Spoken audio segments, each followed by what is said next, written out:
My First Bible presents Jacob Escapes from Laban. Pagkatapos magtrabaho ni Jacob ng 14 na taon upang mapakasalan ang mga anak na babae ni Laban, nakita ng Diyos na hindi masyadong pinapansin si Leah dahil mas mahal ni Jacob si Rachel. Dahil dito, binigyan ng Diyos si Leah ng mga anak na lalaki. Ang panganay ay pinangalan ng Ruben, pagkatapos ay Simeon, Levi, at Judah. Nang mapagtanto ni Raquel na hindi niya mabibigyan ng anak si Jacob, nagselos siya sa kanyang kapatid. Pagkatapos ay kinuha ni Raquel ang kanyang aliping si Bilha upang magkaanak para sa kanya. At ganoon na lamang, nagkaroon siya ng 2 anak na lalaki, sina Dan at Naphtali. Ganoon din ang ginawa ni Leah sa kanyang katulong na si Zilpa at naipanganak si Gad at si Asher. Oh my God! Pagkalipas ng panahon, muling nagbuntis si Leah at ipinanganak si Isakar. Pagkatapos ay si Zabulon at pagkatapos ay isang anak na babae na pinangalan ng Dina.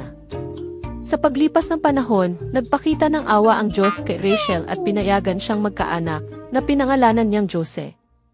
Isang araw, hiniling ni Jacob kay Laban na payagan siyang bumalik sa Kanaan, ang lupang tinitirhan ng kanyang mga magulang.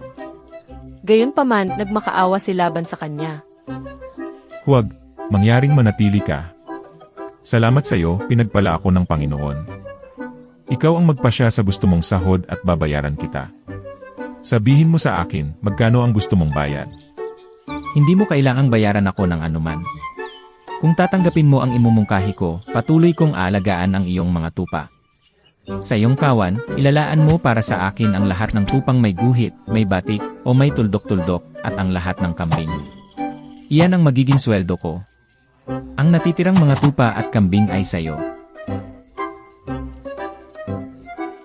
At tinanggap ni Laban ang alok. Mula sa araw na iyon, maraming hayop ang nadagdag sa kawan ni Jacob. Patuloy na dumami ang mga hayop ni Jacob. Habang mahina ang mga hayop ni Laban at hindi lumaki ng pare-pareho. Sa ganitong paraan, lubhang umunlad si Jacob at kalaunan ay nagkaroon ng maraming kawan. Nagkaroon din siya ng maraming lalaki at babaeng alipin, gayon din ang mga kamelyo at asno. Tunay na lubos na pinagpala ng Diyos si Jacob.